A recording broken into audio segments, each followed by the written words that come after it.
છે અને હવે સોનાની વાત કરી લઈએ તો આવતીકાલે યુએસના મોંઘવારીના આંકડા આવવા પહેલા વૈશ્વિક બજારમાં સોનામાં રેકોર્ડ સ્તરેથી વેચવાલી આવતી જોવા મળી અને જ્યાં મંગળવારે ભાવ આશરે 6% જેટલા તૂટ્યા હતા, જે 12 વર્ષમાં સૌથી મોટો એક દિવસીય ઘટાડો હતો.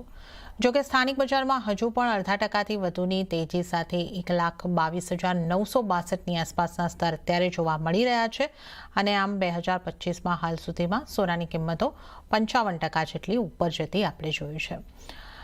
જીગરજી, આપણે જે દિવાળીનો શો અત્યારે જ ગયા વીકની અંદર આપણે કર્યો હતો, જેની અંદર આપણે એક નિયર ટર્મમાં એક શાર્પ કરેક્શન આવી શકેની એક ચર્ચા કરી હતી, તો આ એ કરેક્શન આવી ગયું છે, ફરીથી એક રિબાઉન્ડ થતું સોનું દેખાઈ રહ્યું છે, તો હવે ફરીથી અપવર્ડ જર્ની આવી શકે કે હજી ઘટાડો શક્ય છે? કઈ રીતે તમે સોનાને જોઈ રહ્યા છો? સોનામાં મલ્ટિપલ ટ્રિગર અહીંયા આપણે જોયા. ઇન્ડિયાની જે ફેસ્ટિવ ટાઈમની બાઇંગ પોઈન્ટ હતું એ ત્યાં ક્લોઝર રહ્યું. યુએસ અને ચાઇના વચ્ચે ટ્રેડ ડીલ થશે. નેક્સ્ટ વીક સાઉથ કોરિયામાં ડિસ્કશન્સ થશે. સો માર્કેટ એને પોઝિટિવલી લઈ રહ્યું છે. યુએસ અને રશિયા પણ આવનારા સમયમાં મીટિંગ કરશે. સો અગેન ત્યાંથી પણ સેન્ટિમેન્ટ પોઝિટિવ આવ્યા છે. ડોલર ઇન્ડેક્સમાં એક બાઉન્સ બેક આવ્યું છે અને ઓલ ટાઈમ હાઈથી શાર્પ કરેક્શન આવ્યું. પ્રોફિટ બુકિંગ ટેકનિકલ કરેક્શન પણ જોવા મળ્યું આપણને. આ બધા જ પરિબળોની વચ્ચે હવે યુએસની ઇન્ફ્લેશન ઉપર નજર છે, ફેડના આઉટકમ પર નજર છે. સો આ બધા જ જે ટ્રિગર્સ જે છે એ માર્કેટને થોડું ઘણું સપોર્ટ કર્યું અને આપણે બહુ શાર્પ સેલ ઓફ જોયું ગોલ્ડ અને સિલ્વર બંનેમાં. આ જો કન્ટિન્યુ રહેશે, આઈ થિંક ગોલ્ડનો ભાવ જો $4,000ની નીચે જાય છે તો પછી એક અગેન અગ્રેસિવ સેલિંગ આવશે $3,800 સુધી. અધરવાઇઝ આવતીકાલે યુએસના ઇન્ફ્લેશન નંબર છે એની ઉપર માર્કેટનું ઘણું ફોકસ રહેશે. એમસીએક્સની જો હું વાત કરું તો ડિસેમ્બર કોન્ટ્રાક્ટ 1,23,000ની આસપાસ ચાલી રહ્યો છે. ઇન્ટ્રાડેમાં આજે મોમેન્ટમ સ્ટ્રોંગ છે. ઓલ્ધો રૂપિયાની મજબૂતી આવી છે, પણ ઇન્ટરનેશનલ જે ગોલ્ડ છે એમાં થોડો બાઉન્સ બેક જોવા મળ્યું છે. જેવી રીતે છેલ્લા 3 દિવસમાં એક ફોલ આવ્યો, થોડું એમાં એક બાઉન્સ બેક જોવા મળી શકે છે. સો 1,23,025 ડિસેમ્બર કોન્ટ્રાક્ટ કરંટ લેવલથી લોંગ કરી શકાય. 1,22,900 ના સ્ટોપ લોસ સાથે અહીંયા 1,23,400 માટે ફક્ત ઇન્ટ્રાડે માટે લોંગ કરવું એડવાઇઝેબલ છે. ઓકે, તો ફક્ત ઇન્ટ્રાડેમાં સોનાને તમે લોંગ કરીને ચાલી શકો છો 1,23,025ની આસપાસ, એટલે અત્યારે જે સ્તર છે ત્યાંથી લોંગ કરી શકો છો. 1,22,900નું સ્ટોપ લોસ અને 1,23,400ના ટાર્ગેટ આજે તમને સોનાની અંદર બનતા દેખાઈ શકે છે, તો ફક્ત ઇન્ટ્રાડે માટે લોંગ કરવાની સલાહ છે. હવે ચાંદીની વાત કરી લઈએ તો ચાંદીમાં પણ કોમેક્સ ઉપર ભાવ રેકોર્ડ સ્તરેથી તૂટીને $49ની નીચે આવ્યા. રેકોર્ડ બ્રેકિંગ તેજી બાદ નફા વસૂલી જોવા મળી. જોકે સ્થાનિક બજારમાં અડધા ટકાથી વધુની ખરીદારી પરત આપણને ફરતી દેખાઈ છે અને અત્યારે આપણે જોઈએ તો 1,46,940 અને હવે લગભગ 1% મજબૂતી સાથે એમસીએક્સ સિલ્વરમાં કામકાજ થઈ રહ્યું છે. અહીંયા ભૌગોલિક તણાવની સ્થિતિ હળવી થવાની આશાએ એક સેફ હેવન ડિમાન્ડ ઘટતા કિંમતો પર અસર જોવા મળી હતી, પણ અત્યારે આપણે જે રીતે વાત કરી એમસીએક્સ ઉપર ફરી એક મજબૂતી સાથે કારોબાર થઈ રહ્યો છે. જીગરજી, ચાંદીને કઈ રીતે જોઈ રહ્યા છો? અહીંયા પણ જે રેકોર્ડ તેજી બાદ એક નફા વસૂલી હતી કે અહીંયા પણ કોઈક આપ ફંડામેન્ટલની અસર જોઈ રહ્યા છો અને હવે ચાંદીમાં શું કરવું જોઈએ? શાર્પ ટેકનિકલ સેલ ઓફ આપણે જોયું છે ચાંદીમાં. ગયા વીકે દિવાળી એપિસોડમાં જ આપણે વાત કરી હતી કે આપણે ચાંદીનો ભાવ એકવાર 1 લાખ જોઈ લીધો, 1.25 લાખ જોઈ લીધો, બાઇંગ નથી કર્યું.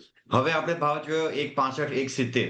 1.70 વાળો ભાવ ફરીથી હવે 1.47, 1.45 આવી ગયો છે. તો હવે બાઇંગ મોમેન્ટમ આવશે થોડું ઘણું, કે મે બી હજી થોડું સેલિંગ પ્રેશર આવે ઇન્ટરનેશનલ માર્કેટમાં તો જ 1.30 કે 1.20 ના ભાવ આવશે, ત્યાંથી ફરીથી બાઇંગ મોમેન્ટમ આવશે.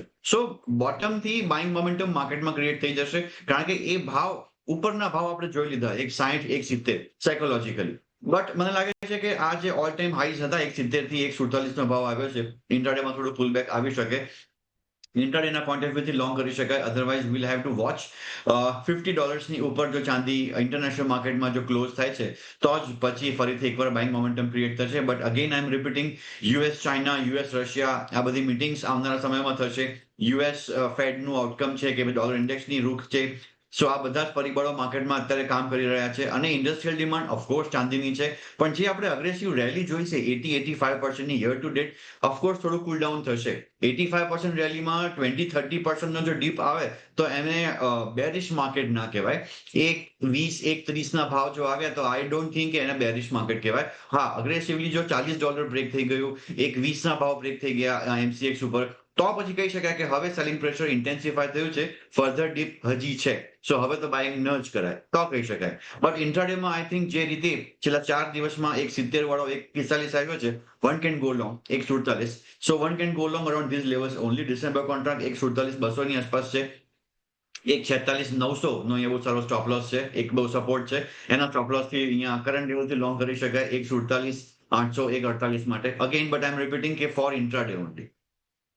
ઓકે, તો ઇન્ટ્રાડે માટે અહીંયા આગળથી ચાંદીમાં પણ એક જે સલાહ બની રહી છે બાઇંગ કરીને ચાલવાની, 1,47,200ની આસપાસથી બાઇંગ કરીને ચાલો. 1,46,900નો સ્ટોપ લોસ, 1,47,800નો ટાર્ગેટ અહીંયા આગળથી બનતો જોવા મળી શકે છે. આ ઇન્ટ્રાડે માટેની સલાહ બની રહી છે.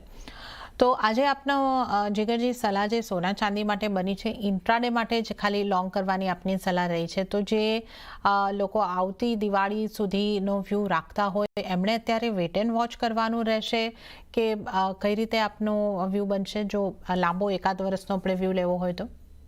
Correct. So wait and watch નો અહીંયા વ્યૂ રહેશે. અગેન જે રીતે MCX ઇન્ટરનેશનલ ગોલ્ડ 55% રેલી આવી છે, 80-85% સિલ્વરની રેલી આવી છે, ત્યારબાદ આપણે કરેક્શન બી શાર્પ જોયું છે. સો જે પણ પોલિટિકલ ડેવલપમેન્ટ છે, યુએસમાં શટડાઉનને લઈને હવે મુવમેન્ટ પણ વધી ગઈ છે કે કેવી રીતે ખતમ થાય. ડોલર ઇન્ડેક્સમાં રેલી આવી છે અને according to charts I think મને લાગે છે ડોલર ઇન્ડેક્સમાં જો 100 નું લેવલ ક્રોસ થઈ ગયું એકવાર, સો પોઝિશનલી મને 107, 108, 109 ના લેવલ પણ લાગે છે 3 થી 4 મહિનામાં. સો જો ડોલર ઇન્ડેક્સમાં આવી 8-9% રેલી આવશે, સો પોસિબલ છે ગોલ્ડ સિલ્વરમાં એકવાર કરેક્શન જોવા મળી શકે છે. So I am betting more on dollar index કે ડોલર ઇન્ડેક્સમાં એક શોર્ટ કવરિંગ સરસ આવશે અને મને લાગે છે in that case only silver $40 પણ આવી શકે છે, ગોલ્ડ $3,800 પણ આવી શકે છે. સો કોઈને પોઝિશનલ વ્યૂ છે આવતી દિવાળીનો કે આ નેક્સ્ટ ટુ નેક્સ્ટ ડિસેમ્બર 26 નો, સો મને લાગે છે કે આ લેવલ નથી લોંગ કરવાનું. થોડું ઘણું હજી પણ શાર્પ કરેક્શન હજી માર્કેટમાં છે, 10-12% જેવું કરેક્શન હજી ફરીથી આવી જાય, then one should start accumulating. Aggressively buying તો ત્યારે બી નહીં કરવું, એક્યુમ્યુલેટ કરી શકાય. કરંટ લેવલ પર બહુ માર્જિનલ એક્યુમ્યુલેટ કરી શકાય, બટ આઈ થિંક હજી માર્કેટમાં એક ફોલનું એક પોસિબિલિટીઝ છે. So let's wait for a fall, then for investors then only we should enter. Okay, તો ઇન્વેસ્ટર માટે હજી એક ફોલની સંભાવના બની રહી છે, તો અત્યારે વેટ એન્ડ વોચ 10% સુધીના ફોલ જો આવી જાય તો એક આપણે એના પર ધ્યાન રાખવાનું રહેશે. તો અહીંયા આગળથી એક વેટ એન્ડ વોચની સલાહ લોંગ ટર્મના ઇન્વેસ્ટર માટે સોના ચાંદી બંને માટે બની રહી છે. હવે આપણે આગળ વધીએ અને